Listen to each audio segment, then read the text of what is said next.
A chance meeting at Grand Central, the evening rush at Grand Central Station swirled around Rebecca Hayes like a relentless river. Commuters pushed past her worn canvas tote bag as she stood near track 27, waiting for the 6:15 train to Brooklyn. At 28, Rebecca had grown accustomed to blending into crowds, her existence marked by quiet routines and simple pleasures. She worked at the Brooklyn Public Library, spent weekends volunteering at literacy programs, and lived in a studio apartment where the radiator clanked through winter nights. Her life held meaning, even if others saw it as unremarkable. The late September air carried the scent of pretzels and roasted nuts from nearby vendors.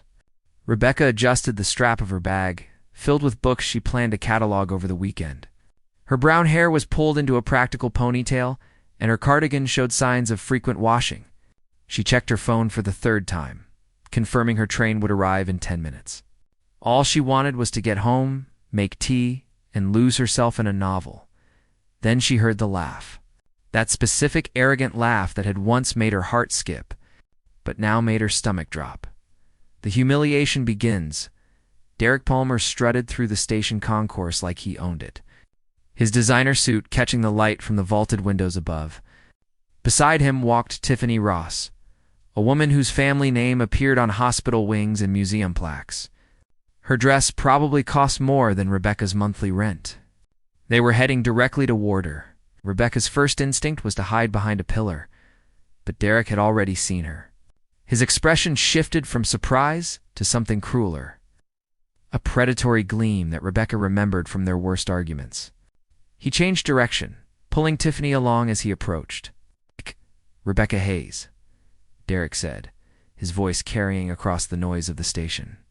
"I thought that was you." "Still taking the train, I see."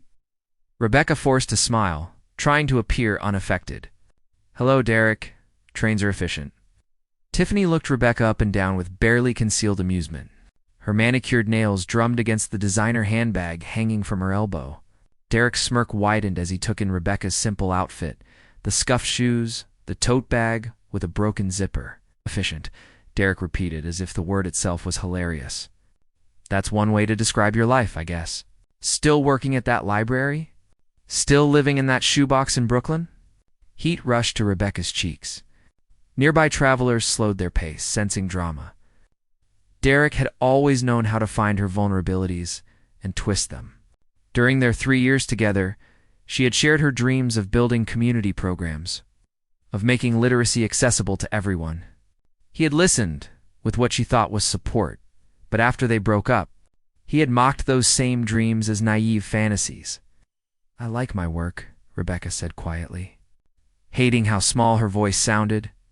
The painful truth, Derek leaned closer, his cologne overwhelming. "You like being poor, you mean? You like pretending that struggling makes you noble. Look at you, Rebecca. Same cheap clothes, same boring existence. I tried to help you see bigger, but you were always too scared to reach for anything real." Tiffany giggled, a sound like breaking glass. "Derek told me you used to lecture him about materialism. How's that working out for you?" The words struck like physical blows. Rebecca had not been the one to end their relationship. Derek had left her for Tiffany 6 months ago, trading their modest dates for yacht parties and gallery openings. She had spent weeks crying, questioning whether she was truly as limited as he claimed. The wounds had barely healed, and now he was ripping them open in front of strangers. "At least I have integrity," Rebecca managed, her voice shaking. Derek laughed outright. "Integrity doesn't pay bills. Integrity doesn't get you anywhere. You're going to spend your whole life invisible, Rebecca. A nobody who never had the courage to be somebody." Rebecca felt tears threatening. She refused to cry in front of him, but the humiliation was suffocating. Around them, people pretended not to stare while absolutely staring. Someone had their phone out, possibly recording. The moment felt like it was stretching into eternity, each second another layer of shame. A stranger's intervention. That was when Rebecca noticed the man sitting on the bench 3 feet away. He was reading something on his phone, apparently oblivious to the scene unfolding nearby. Tall and broad-shouldered, he wore a dark wool coat over what looked like an expensive but understated suit. His dark hair was slightly disheveled, as if he had been running his hands through it. There was something calm about his presence, an anchor in the chaos of the station. Without thinking, driven by pure desperation, Rebecca took 2 steps toward him. Her heart pounded so hard she thought it might burst. This was insane. This was reckless. But Derek's mocking laugh echoed behind her. She could not bear another second of his cruelty. She leaned down, close enough to smell cedar and something clean like rain. Her voice came out as a whisper, barely audible over the station noise. "Please, just pretend to know me." Just for a minute. The man's eyes lifted from his phone. They were a striking shade of gray, intelligent and assessing. For a terrible moment, Rebecca thought he would ignore her, that he would stand up and walk away, leaving her more humiliated than before. His gaze moved past her to Derek and Tiffany, taking in the scene with quick understanding. Then, without a word, he stood. He was even taller than she had realized, and when he placed a hand gently on her shoulder, the gesture felt protective rather than possessive. "The performance begins. Sorry I'm late," the stranger said, his voice deep and steady. He spoke loudly enough for Derek and Tiffany to hear. Traffic was terrible. Rebecca stared at him, stunned. He was going along with it. This complete stranger was stepping into her desperate lie without hesitation. His hand moved from her shoulder to the small of her back, a touch that appeared intimate to anyone watching. Derek's smirk faltered. Tiffany's eyebrows rose. The stranger looked at them with polite curiosity, as if just noticing their presence. "Friends of yours?" he asked Rebecca. She swallowed hard, trying to find her voice. "This is Derek, my ex-boyfriend." "And Tiffany." The stranger extended his free hand toward Derek. "Julian Blackwell." "Pleasure." "Act." Derek shook his hand mechanically, his expression now confused rather than cruel. Julian's grip was firm, and something about his posture suggested confidence that did not need to announce itself. He was not flashy like Derek, but there was an unmistakable quality of authority in how he held himself. "We were just catching up," Derek said, though his tone had lost its edge. "Rebecca and I have history." Julian glanced at Rebecca, and she saw warmth in his eyes that felt surprisingly genuine. "She's mentioned you," he said to Derek. "Ancient history, right?" The power shift the words were polite, but they carried weight. Derek bristled, sensing that control of the conversation had slipped from his grasp. Tiffany tugged at his arm, clearly ready to leave. But Derek's pride would not let him walk away so easily. "Well, how do you 2 know each other?" Derek asked, his voice taking on an edge of suspicion. Julian's hand stayed steady on Rebecca's back. "We met through mutual interests. Rebecca has a brilliant mind. I'm lucky she tolerates my company." Rebecca's heart was racing. She had expected maybe a brief acknowledgement, a moment of mercy. But this man, this Julian, was fully committing to the role. He spoke about her with respect, even admiration, and it disarmed her almost as much as it clearly rattled Derek. "What do you do?" Tiffany asked Julian. Her interest suddenly piqued. "Real estate development," Julian answered simply, "among other things." Derek's eyes narrowed, trying to place him.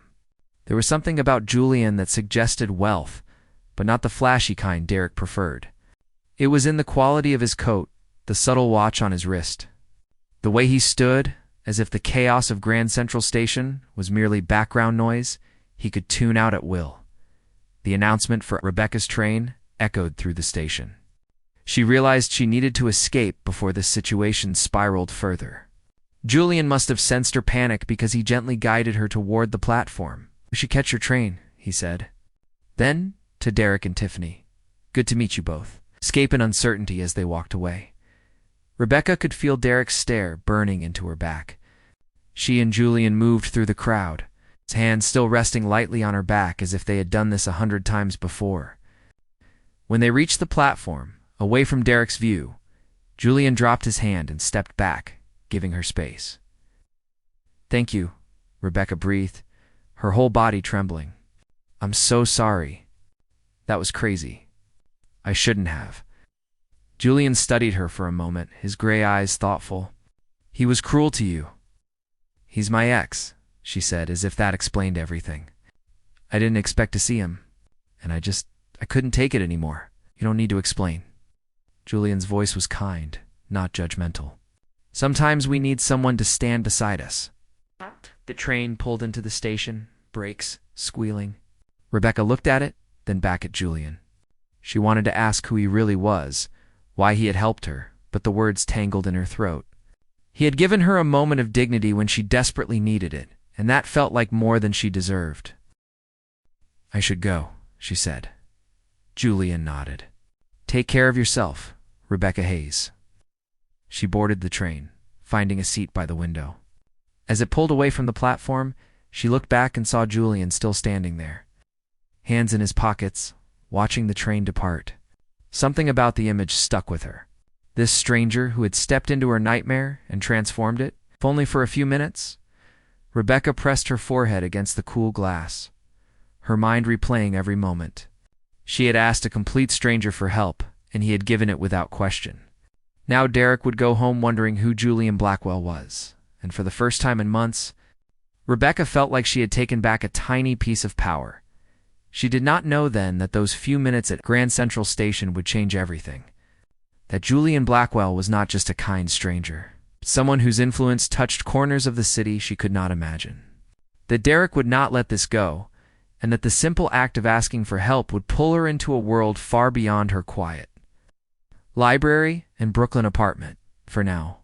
She just held on to the memory of Julian's steady hand on her back, the way he had spoken about her with respect, and the strange comfort of knowing that for one moment, she had not been invisible.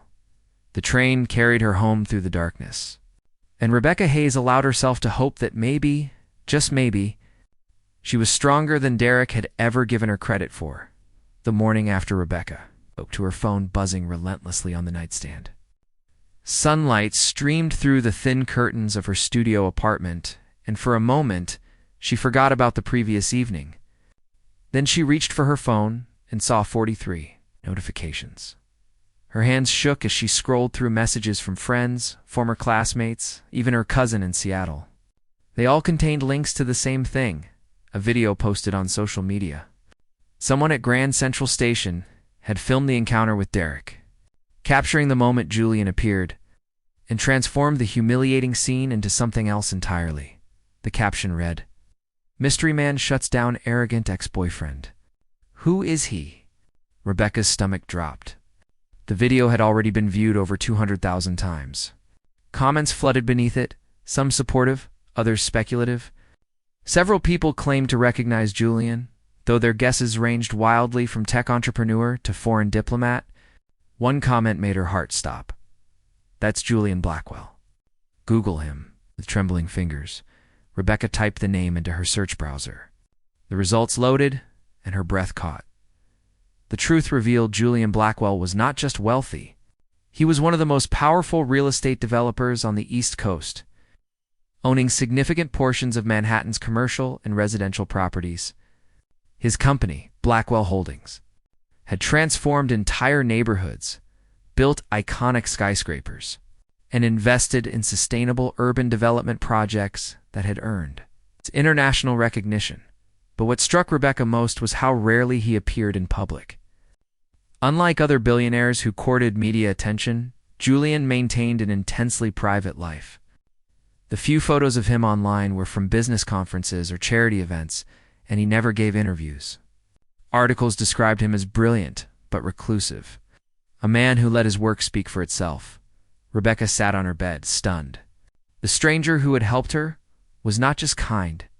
He was someone who operated in a completely different stratosphere of society. And now, thanks to that viral video, people were connecting them. Her phone rang. It was her supervisor at the library, Mrs. Patterson, calling on a Saturday morning. Rebecca answered with growing dread. "Rebecca, have you seen the video going around?" Mrs. Patterson's voice was tight. "Yes, I just saw it. People are asking questions. Some of our donors recognize the man you were with. Is it true? Are you involved with Julian Blackwell?" Rebecca closed her eyes. "It's complicated. We're not actually together. He was just helping me out of an awkward situation." There was a long pause.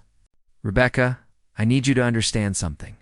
The library depends on donations from very wealthy people. If there's any scandal, anything that could reflect poorly on the institution, we have to be careful. There's no scandal, Rebecca protested. Nothing happened. I believe you, Mrs. Patterson said, though her tone suggested otherwise. But perception matters. Just be aware that people are watching now. After the call ended, Rebecca sat in silence, trying to process everything. She had asked for one moment of help, and now her private life was being dissected by strangers online. Worse, her job might be at risk because of the scrutiny. An unexpected visitor, the knock on her apartment door came at noon. Rebecca was not expecting anyone, and her building required a buzzer code to enter. She approached cautiously, peering through the peephole. Julian Blackwell stood in her hallway, looking somehow both out of place and perfectly composed. He wore dark jeans and a gray sweater, less formal than yesterday, but still unmistakably expensive. His hands were in his pockets, and he appeared to be studying the faded wallpaper with interest. Rebecca opened the door, speechless. Julian's gray eyes met hers, and she saw apology in them. I hope I'm not intruding, he said. I found your address through the library directory. I wanted to apologize. Apologize? Rebecca stepped back, letting him in. Her studio apartment suddenly felt impossibly small. You helped me. Why would you apologize? Julian glanced around the space, taking in the overflowing bookshelves. The small kitchen area, the futon that served as both couch and bed. His expression remained neutral, not judgmental, because helping you seems to have caused problems. I saw the video. I know people are speculating. Rebecca sank onto her futon. It's not your fault. I asked you to pretend. I just didn't think anyone would care enough to film it. People always care about things that don't concern them, Julian said quietly. He remained standing, as if unsure whether to stay. I came because I think we should talk about how to handle this. Your ex-boyfriend has been making calls. Rebecca's head snapped up. What? Derek's revenge. Julian's expression darkened. Derek Palmer has been reaching out to business associates, trying to gather information about me. More importantly, he's been spreading a story that you're manipulating me for money, that you deliberately orchestrated our meeting to trap a wealthy man. The words hit Rebecca like ice water. That's insane. How would I even know who you were? I've never seen you before in my life. I know that. But Derek is painting a different picture. He's telling people, you're a gold digger who researched me and staged the whole encounter. Julian finally sat down, choosing the single chair near her bookshelf. He's angry that you embarrassed him, and he's retaliating the only way he knows how. Rebecca felt her world tilting. Why would anyone believe him? Because it fits a narrative people love. The poor librarian seducing the reclusive billionaire? It's a story that sells.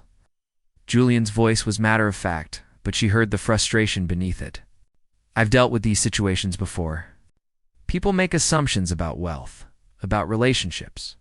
The truth rarely matters as much as the tale people want to believe. I'll tell everyone it was fake, Rebecca said desperately. I'll explain that you were just being kind, that there's nothing between us. Julian leaned forward, his elbows on his knees. That might make it worse. If you admit it was pretend, Derek wins. He gets to claim he was right about you being pathetic and desperate. And I look like someone who played along with a stranger's delusion. Rebecca buried her face in her hands. This was a nightmare. She had asked for one moment of dignity, and instead she had created a situation that threatened everything she had built.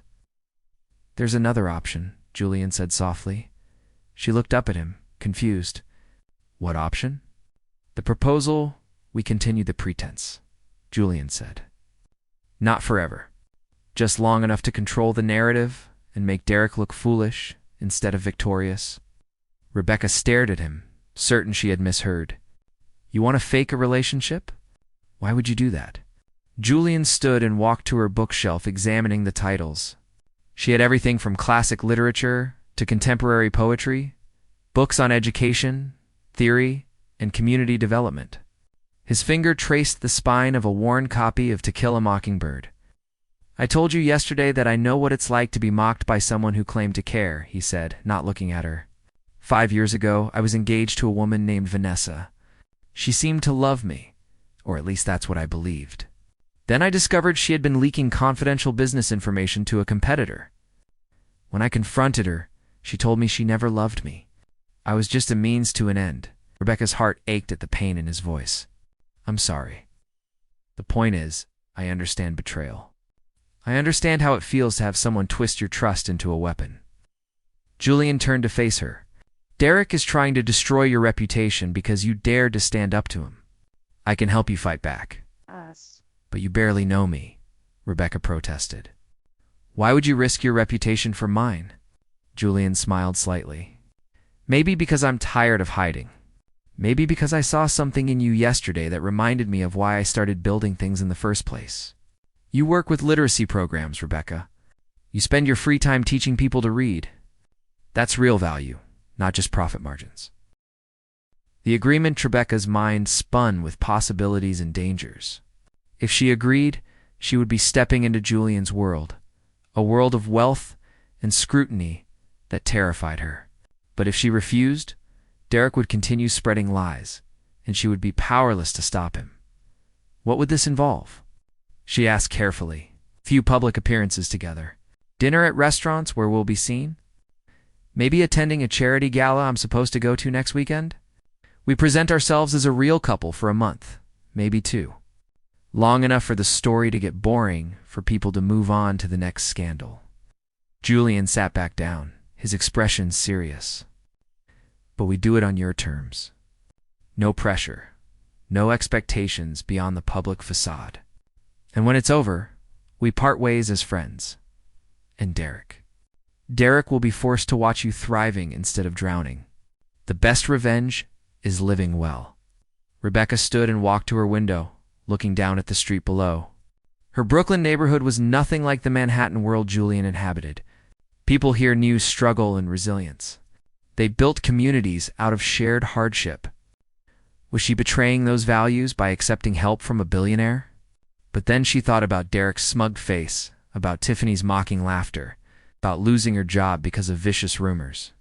She thought about all the times she had been told she was not enough, that her dreams were too small, that her kindness was weakness. Maybe it was time to fight back. Okay, she said, turning to face Julian. Let's do it. First appearance 3 days later. Rebecca found herself standing outside an upscale Italian restaurant in Manhattan, wearing a dress Julian had sent over. It was simple but elegant, deep blue with a flattering cut that made her feel both beautiful and uncomfortable. She had argued about accepting the dress, but Julian had been firm. If they were going to sell this relationship, she needed to look like she belonged in his world. A car pulled up, sleek and black, and Julian stepped out. He wore a dark suit without a tie, looking effortlessly sophisticated. When he saw her, his expression softened into something that almost looked like genuine admiration. You look lovely, he said, offering his arm. Rebecca took it, her heart hammering. I feel like an imposter. You're not. You're exactly where you're supposed to be. The restaurant was the kind of place where Rebecca would normally never dare to enter. Crystal chandeliers hung from vaulted ceilings, and the clientele wore jewelry worth more than her annual salary. The host recognized Julian immediately, leading them to a prime table near the window, where they would be visible to both diners and passers-by outside. As they sat down, Rebecca noticed heads turning. Whispers rippled through the room. Several people had their phones out, not even bothering to hide that they were taking photos. This is so strange, Rebecca murmured. Opening her menu and nearly choking at the prices, Julian reached across the table and took her hand. The gesture looked romantic, but his voice was low and reassuring. Order whatever you want. Don't look at the prices. And remember, we're just two people having dinner. Two people being photographed by strangers, Rebecca added. Welcome to visibility, Julian said with a wry smile. It's overrated, but sometimes necessary. The confrontation, they were halfway through their meal when Derek walked in with Tiffany. Rebecca's fork froze halfway to her mouth. Of all the restaurants in Manhattan, of course Derek would choose this one. She suspected it was not a coincidence. Derek spotted them immediately. His face went through a series of expressions: surprise, anger, and then calculated interest. He whispered something to Tiffany, who looked annoyed but allowed herself to be steered toward Rebecca and Julian's table. "Well, well," Derek said, his voice dripping with false friendliness. "Fancy meeting you here?" "Oh wait, not fancy for you anymore, right, Rebecca? You've upgraded." Julian's hand tightened around his wine glass, but his expression remained calm. Rebecca forced herself to smile. "Hello, Derek.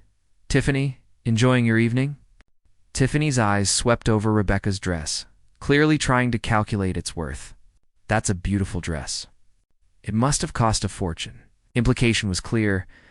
Rebecca could never afford such a thing herself. Before Rebecca could respond, Julian spoke up. "I have excellent taste," he said smoothly. "In many things." Derek's smile became strained. "So this is really happening? You two are actually dating?" "Why does that surprise you?" Julian asked, his tone polite but with an edge. "Rebecca is intelligent, compassionate, and dedicated to work that actually matters. I consider myself lucky." The words landed like punches, each one undermining Derek's previous insults. Rebecca watched Derek's face redden, saw the muscle in his jaw twitch. He had expected Julian to be embarrassed, to make excuses. Instead, Julian was openly claiming her as someone of value. "How did you two meet, really?" Derek pressed. "The whole Grand Central thing seemed pretty convenient." "Sometimes the best things in life are unexpected," Rebecca said, finding her voice. "Not everything has to be calculated, Derek. Some people are capable of genuine feeling." The barb hit its mark. Derek had always been calculating, always weighing relationships by what he could gain.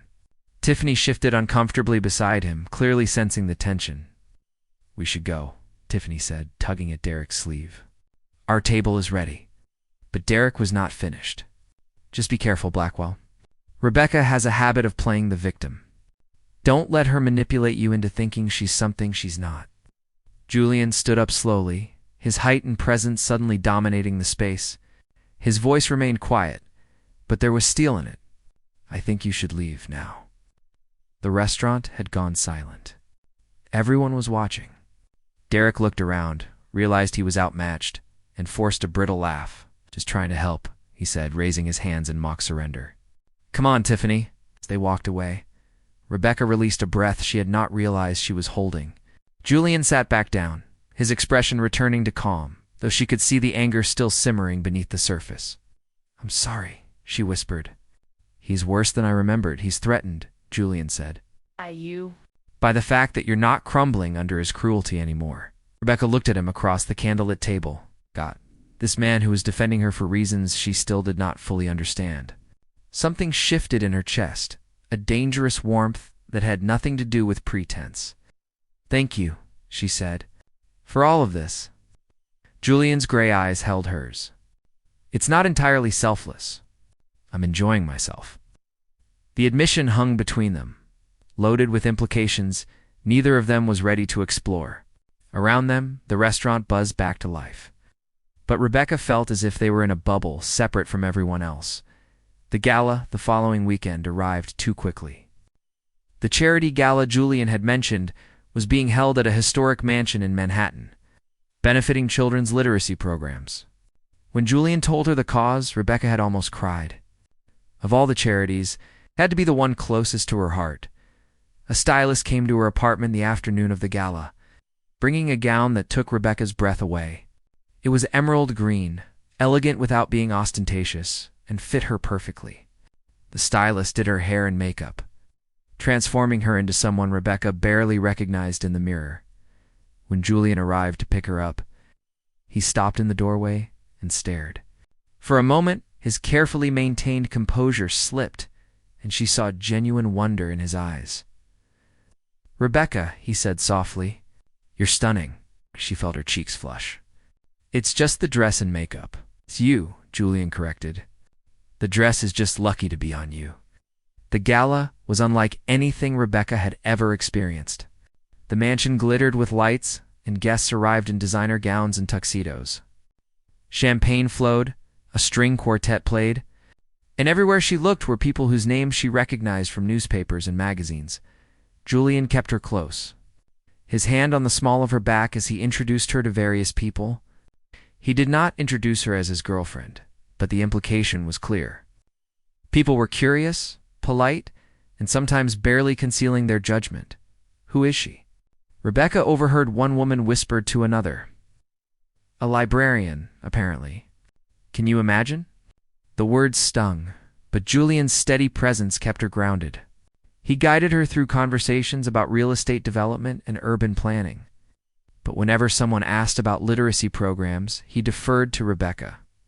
She found herself passionately explaining the importance of early childhood reading, the barriers many families faced, the transformative power of books. To her surprise, people listened, not just politely, but genuinely. A museum director asked for her contact information to discuss potential partnerships. A philanthropist wanted to know more about effective community programs. By the end of the night, Rebecca had business cards from a dozen influential people, all interested in her work. "See?" Julian murmured as they danced. "You belong here. Your work has value that these people can support." Rebecca looked up at him, feeling the warmth of his hand in hers, the other resting on her waist. They swayed to the music, and for a moment, she forgot they were pretending. His gray eyes were soft in the low light, and she could feel his breath against her hair. "Julian," she began, not knowing what she wanted to say. Before she could continue, someone tapped Julian on the shoulder. They both turned to find Derek standing there, his expression ugly with rage. "The breaking point, we need to talk," Derek said through clenched teeth. He had clearly been drinking, his words slightly slurred. "I don't think so," Julian replied calmly. "I wasn't asking." Derek grabbed Julian's arm, and immediately 2 security guards appeared. Julian waved them off. 5 minutes, Julian said. Outside, he led Derek toward a terrace overlooking the garden, with Rebecca following despite Julian's subtle headshake, suggesting she should stay inside. She was not about to let Derek ambush him alone. On the terrace, away from the other guests, Derek unleashed his fury. "I know what you're doing. Both of you. This whole thing is fake, a setup to make me look bad." "The world doesn't revolve around you, Derek," Rebecca said coldly. "You couldn't stand that I moved on to someone better," Derek snarled.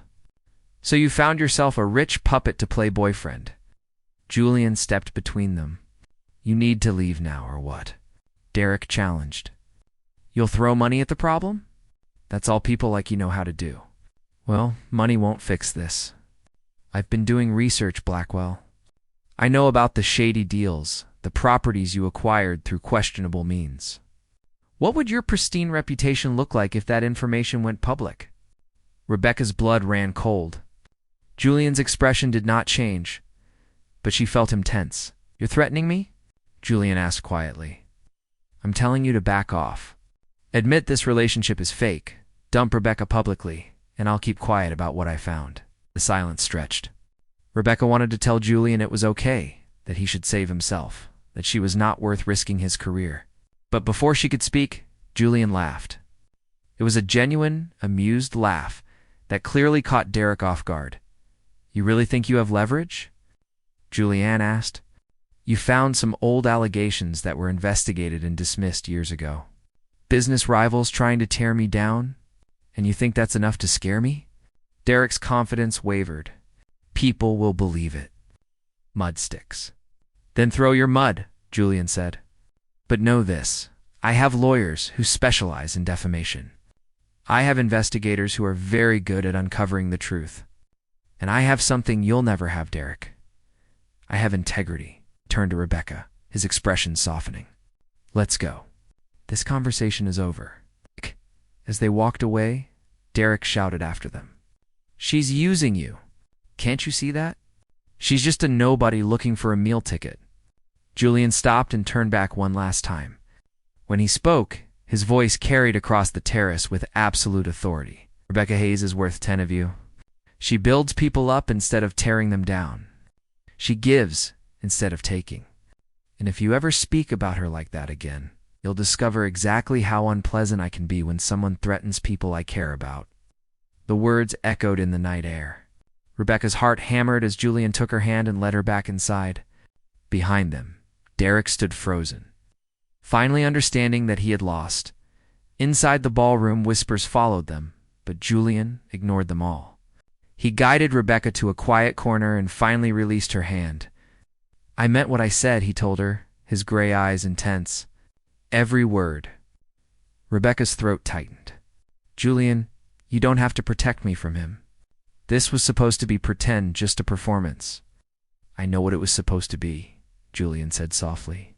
"But somewhere along the way, it stopped being pretend for me." The confession hung between them, vulnerable and real. Rebecca's mind reeled.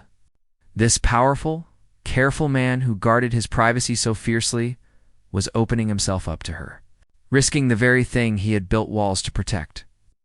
"I don't know what to say," she whispered. "You don't have to say anything tonight." Julian's hand reached up, tucking a strand of hair behind her ear. "But think about it. Think about whether this could be real." Before she could respond, they were interrupted by the event organizer announcing the fundraising totals. The gala had raised over $2 million for literacy programs. Julian was called to the stage to say a few words. He invited Rebecca to join him. Standing before hundreds of wealthy, influential people, Rebecca found her voice. She spoke about children who learned to read for the first time, about parents who finally had the tools to help their kids succeed, about the dignity that came from literacy. She spoke from the heart, forgetting to be nervous, and when she finished, the room erupted in applause. Julian looked at her with undisguised pride and something deeper, something that looked like love.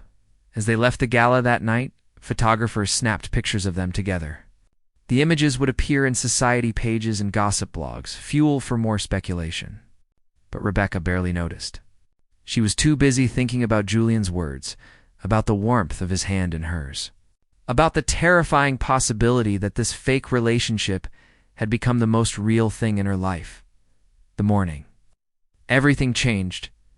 Becca woke to her phone ringing at 6 a.m. Groggily, she answered without checking the caller ID. "Have you seen the news?" It was Mrs. Patterson from the library, and her voice carried panic. "What news?" Rebecca sat up, her heart already racing. "Check your email." "Check social media. Just check everything. And then call me back." Rebecca hung up and opened her laptop with shaking hands. The first headline made her stomach drop. Librarian's Dark Past. Rebecca Hayes accused of fraud and manipulation. The article was published on a gossip site known for salacious stories. It claimed that Rebecca had a history of targeting wealthy men, that she had been fired from a previous job for stealing, and that her relationship with Julian was a calculated scheme to access his fortune. Attached were fabricated documents that looked official but were completely false. Her email inbox was flooded. The library board demanding answers. Parents from her literacy programs asking if the allegations were true. Former students expressing disappointment. And buried among them, a message from an unknown sender with just 3 words. "Told you so. Derek." This was Derek's work. Rebecca's hands trembled as she scrolled through more articles. Someone had created an entire fake history for her, complete with photoshopped images and forged documents. The lies were so detailed, so convincing, that even she might have believed them if she did not know the truth. Her phone rang again. This time it was Julian. "I saw," he said, without preamble. "I'm coming over." "You don't have to," Rebecca said, but her voice broke. "This is my problem. It's our problem," Julian corrected firmly. "I'll be there in 20 minutes. The investigation begins." Julian arrived with his head of security, a woman named Patricia Woods, who had the sharp eyes of someone who missed nothing. They spread out documents on Rebecca's small kitchen table while Patricia worked on her laptop. "This is sophisticated," Patricia said, examining the forged documents. "Whoever did this had professional help. These fake employment records, the photoshopped images, even a fabricated police report. This took resources and planning," Derek, Rebecca said flatly. "It has to be Derek." Julian's jaw was tight with anger, but his voice remained controlled. "We need proof." "Patricia, start digging into Derek Palmer's recent activities. Bank records, communication logs, any connections to media outlets or PR firms." "Already on it," Patricia replied, her fingers flying across the keyboard. Rebecca felt numb. "My job. I'm going to lose my job over lies. Not if I have anything to say about it, Julian said. He pulled out his phone and made a call. Mark, it's Julian Blackwell. I need you to put together a legal team. Defamation case, high priority. I'll send details within the hour. As he coordinated with lawyers and investigators, Rebecca realized the full weight of what she had stepped into. This was not just about hurt feelings or public embarrassment anymore. Derek had weaponized lies to destroy her, and the machinery he had set in motion was already grinding her reputation to dust. She whispered, "Why does he hate me this much?" Julian sat down beside her, taking her hand. "Because you won. When you walked away from him at Grand Central Station with your head held high, you took away his power over you. Men like Derek can't tolerate that." The public statement by noon, Julian's legal team had crafted a response. They would not just deny the allegations. They would go on the offensive. Julian insisted on making a public statement, and he wanted Rebecca beside him.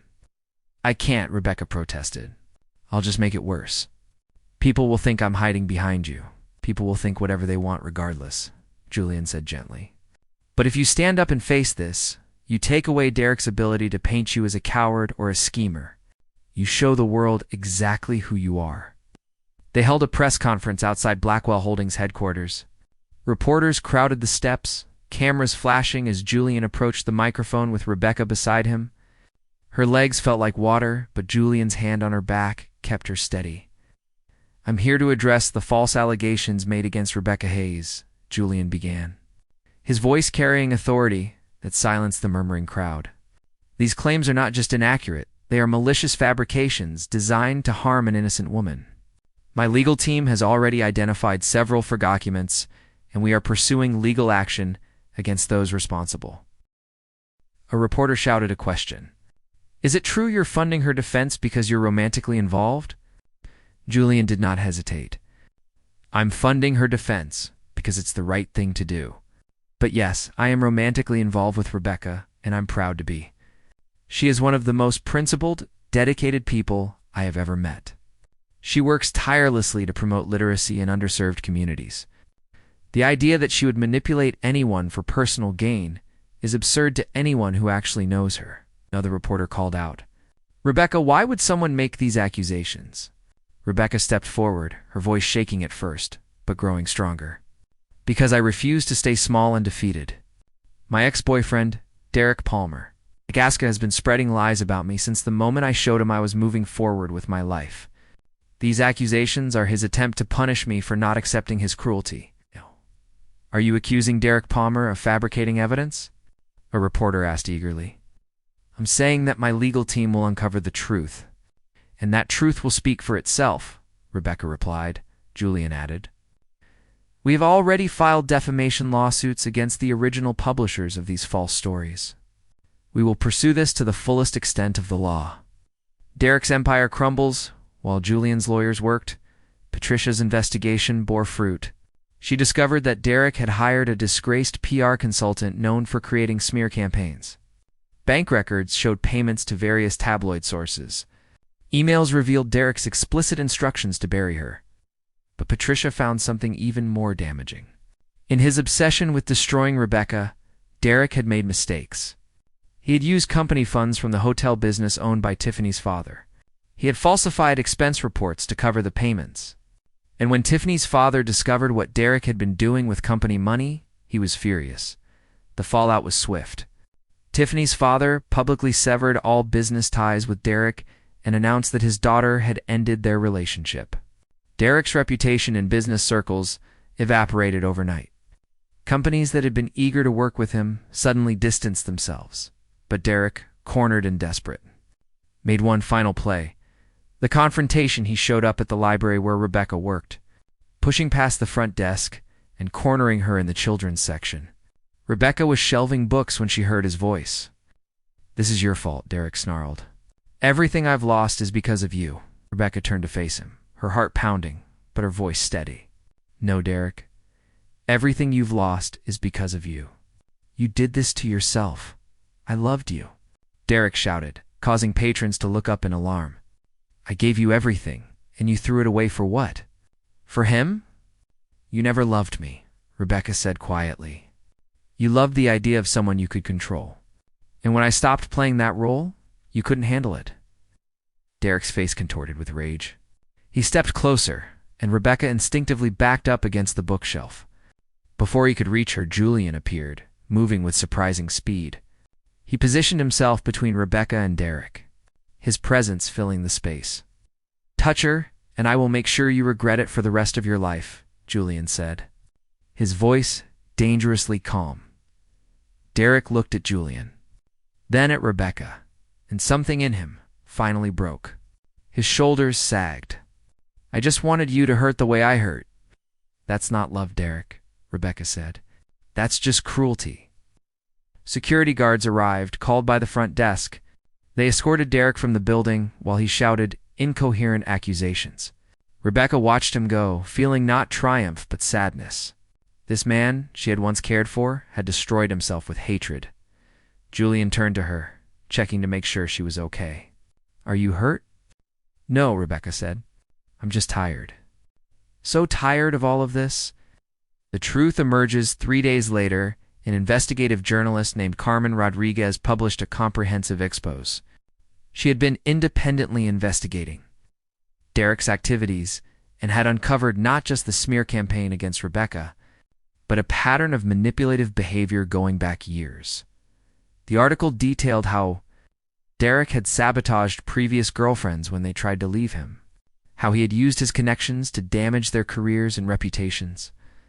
It exposed the fabricated documents, traced the money trail, and interviewed other women Derek had targeted. Rebecca was not his first victim. She was just the first one who had fought back. Public opinion shifted dramatically. Social media erupted with support for Rebecca and condemnation of Derek. The hashtag #StandWithRebecca trended worldwide. People shared their own stories of toxic relationships and vindictive ex-partners. The library board issued a formal apology to Rebecca and offered her a promotion to head of community programs. Donations to literacy initiatives flooded in from people inspired by her story. The parents who had demanded her removal now sent letters of support, but the victory felt hollow to Rebecca. She sat in her apartment, surrounded by supportive messages, and felt exhausted by the entire ordeal. The real question: Julian came to visit her that evening, bringing takeout from her favorite Thai restaurant. They ate in comfortable silence before he finally spoke. "Derek has been arrested," Julian said. "The charges include fraud, harassment, and several other counts. His lawyers are trying to negotiate a plea deal." Rebecca nodded, stirring her noodles without eating. "I should feel happy about that, but I just feel empty." Julian set down his food and moved closer to her on the futon. "You've been through something traumatic. It's okay to feel however you feel." "I keep thinking about what you said at the gala," Rebecca admitted. "About this being real? Was that true, or were you just playing the role?" Julian was quiet for a long moment. When he spoke, his voice carried vulnerability she had rarely heard.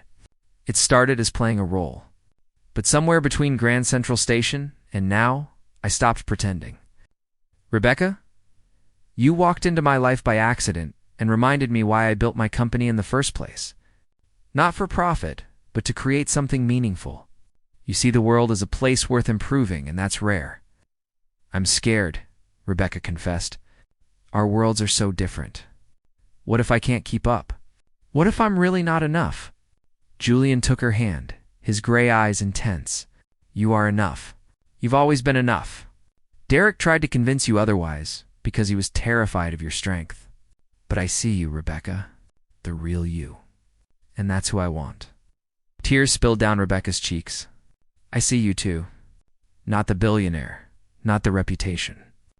Just Julian, the man who has been kind and patient and brave enough to stand beside me when the world was watching." He leaned forward and kissed her gently. It was not the performance kiss of their early public appearances, but something genuine and tender. When they pulled apart, Rebecca felt like she was finally breathing after weeks of holding her breath. "So what now?" she asked. Julian smiled. "Now we stop pretending. We just be us, whatever that looks like." 6 months later, Rebecca stood in the community center that had opened in Brooklyn. Funded by a joint initiative between Blackwell Holdings and several literacy organizations, the space was bright and welcoming. It was filled with books and computers and reading nooks designed for children and adults alike. It was everything she had dreamed of building. Programs for early childhood education, adult literacy classes, book clubs, and tutoring services. All free to the community. All focused on giving people the tools to change their own lives. Julian watched from the doorway. As Rebecca read to a group of children, her face animated, her voice bringing the story to life. When she finished, the children clapped and begged for another story. She laughed and promised to read again next week.